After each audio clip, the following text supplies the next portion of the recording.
I'm Ann Delisi, And I'm James Regato. and here we are for Season 3 of Essential Cooking. We're back. We are back with a lot. Haven't lot kicked to us talk off yet. about. I know. It is so great to be back. You know, we take some time away and then live our lives and then come back and start talking about food and chefs and cooking. And there's never nothing to talk about. I mean, I think I'm doing that even in the off time from the you are. podcast. Yeah, you But are for sure. yeah, definitely. It's nice to take a break and kind of think about what we want to accomplish on this season and who we want to talk to and what we want to cover. So we definitely are. I'm feeling very confident and excited about the next collection of episodes and guests. You know, since you and I sat down to really do any of these episodes, you've traveled a great deal now that the world is basically opened back up. And you have been everywhere. And we're going to talk about these places that you go because, you know, we could live vicariously through you. It's certainly through food. But what is it? How do you decide where you're going to go? That's a great question. And it kind of changes, I think. It changes every trip, really. Sometimes it's somebody I meet. You know, like my Japan experience is a very good friend of mine, Bud Cole. He's a really dynamic human, and he lives in Japan. He's American, lives in Japan for the last, it's been like 20 years. So Bud was somebody that kind of brought me over there. So that's one way. But obviously, you know, I have cousins in Italy, so that's an obvious choice. Right, of course. I'm planning another trip to Italy with my my cousin Mattia to go down to Sicily, which you know we don't know each other too well, but obviously we've met a few times, and I want to go explore Italy with some, and meet a cousin that obviously lives in Europe. And then I was just in Champagne because I'm obsessed with champagne, and that's something I definitely want to talk about in a future episode. My sommelier at the restaurant, Paulina Szymanski, she's a really talented sommelier, and her and I both are just completely fascinated and in love with champagne. So this is my second time going and deep diving there. In France, I've been to a bunch, but Champagne is like, you really got to know what you're doing because you can't just like walk into any old, tasting room. You really got to basically know how to interact and how to learn about it. You physically have to get underground in cellars. Like it's a very mystifying kind of place that is fun to demystify. And then things like, sometimes it's like 4-day trip. So where can you go for 4 days in a flyable location? One direct flight. Right. So that sends me to Newfoundland or, the islands or Mexico. So sometimes it's a matter of 4 days because I can leave the restaurant for 4 days easily. 2 weeks is a way different story, right? Yep, for sure. So there's a number of variables, but my horizons right now is more Japan, more Italy, more Champagne, and always Mexico. Do you ever go to a place and you feel like you've been there before? You feel completely at home there, and we'll take Italy out of it because you probably would feel pretty much at home there. Yeah, I think hospitality is a big part of it, right? So some countries are just, their relationship with hospitality is so strong. Like for instance, like France is not famous for hospitality, right? They don't really want to give you the warm and fuzzies. You got to work for it a little bit, and I love France. Mexico is the opposite. Mexico, the hospitality is insane. It's like they want you to feel good. So everywhere you go, especially in like Mexico City or Oaxaca, like maybe the less beachy town. I mean, beach towns are great, but usually when you go into like the mountains or you go into like the, into where the real culture lies, where the real, Mexican population lives, the hospitality is just next level. So it feels like familial. It feels like a grandma, or it feels like an aunt, or someone's looking after you in a different way. All right, let's bring it back home, where your restaurant is in Hazel Park, Mabel Gray. How long has it been open now? We're coming up on 8 years in September, which is really wild to think about, especially because COVID still feels like a 1 year stretch. I mean, COVID feels like forever ago. But when we started this, we did so many events. You were doing a lot of events, and Mabel quite a few with WDT, and we switched over to the podcast then.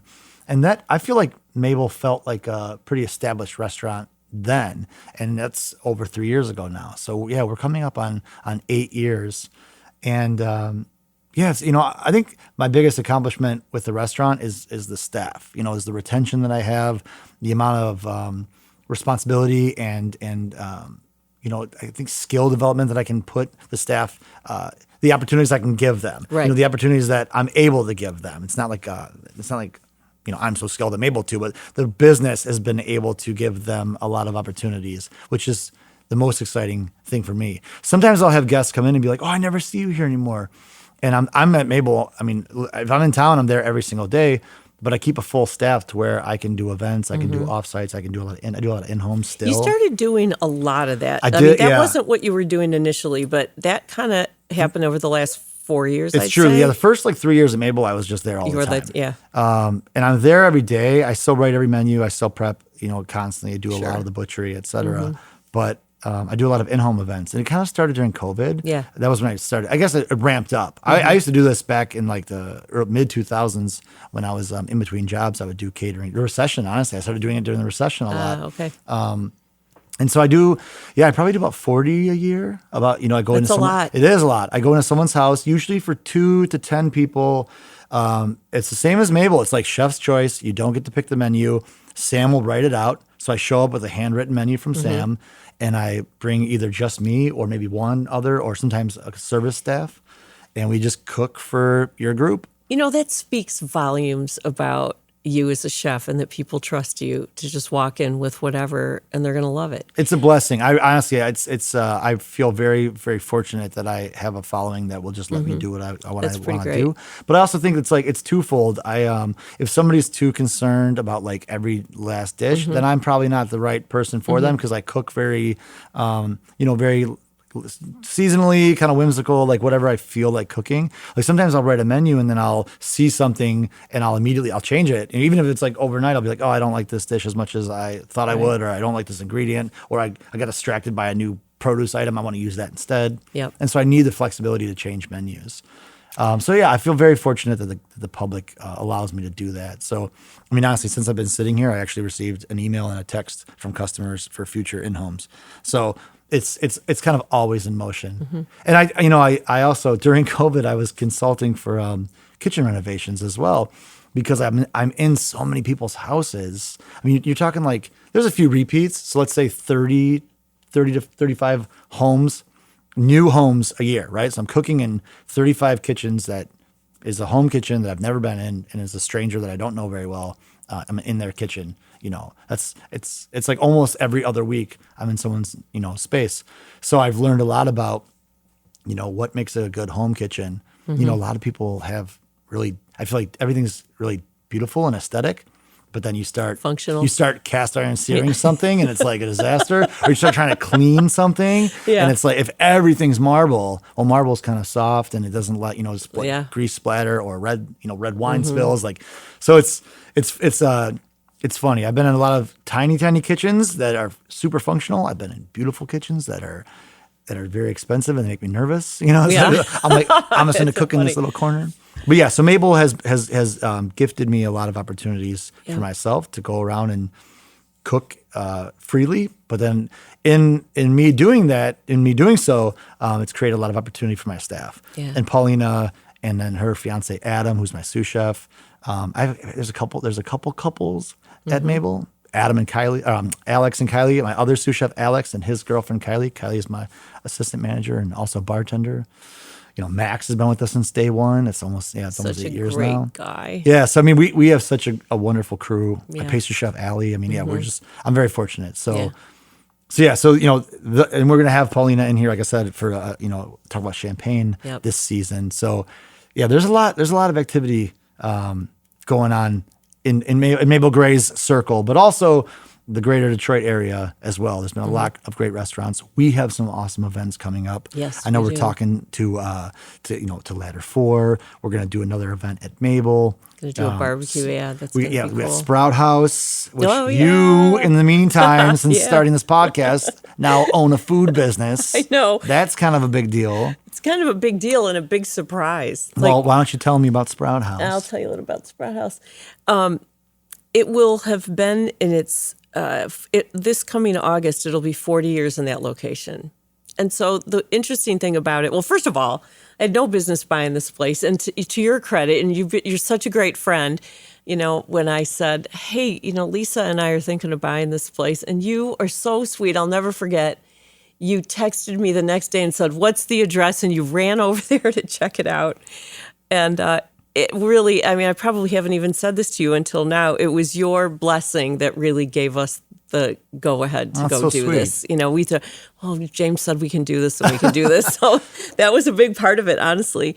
But it's a grocery store and it's a prepared foods, market. And so we realized after we, got in there that this little gem in the middle of a neighborhood was just a beloved place, and the people have been shopping there for 40 years. They've been eating that Thai peanut soup for 20 years and were concerned that it would even be there anymore. And so all the recipes came with the sale. And so people were so grateful that we didn't upend the place and try to turn it into something else, although we have made improvements and we're having fun there. But it's an incredible experience for both of us. And we're really excited to do this fundraiser for WDET. Lisa and I, to be able to give back to the station in a different way is going to be pretty exciting. And of course, you and your team are going to be there. And it'll be a different event, unlike anything WDET has ever done before. And to that point, we are now melding, now that the world's opened up, we're melding the Essential Cooking events with the Essential Cooking podcast. So this is really new this whole season because of that. And it's going to be exciting for you and I to kind of do these events together because we hadn't in the past, and continue doing the broadcast and explore food and people who make it.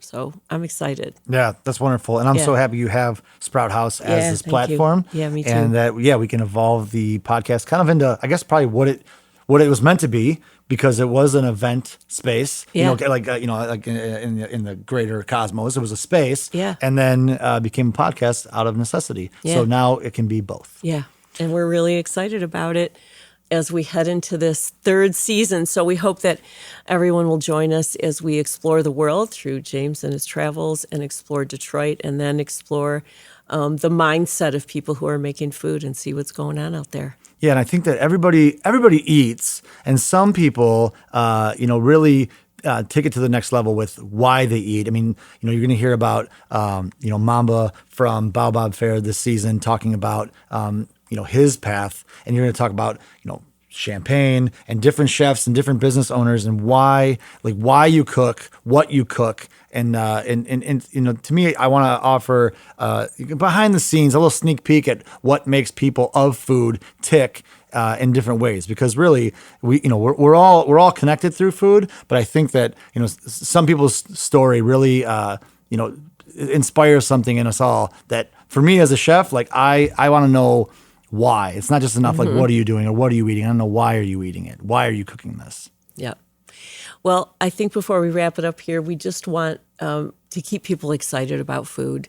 And at the very least, maybe you don't cook, but maybe this will make you want to get in the kitchen and make food, and maybe demystify it a little bit, that you might start to like your own cooking if you don't. And if you love your own cooking, we want you to love doing it even more and try new things. So that's what we're going to do. And we hope that you'll come along for this ride as we embark on season 3 of Essential Cooking. We would like to thank you for listening. Essential Cooking is produced by me, Ann Delisi, along with my co-host, Chef James Regato. This episode was also produced, engineered, edited, and mastered by Connor Anderson, with production support from David Lyons. Original music by the Mallett Brothers. Essential Cooking is a production of WDET's public radio station.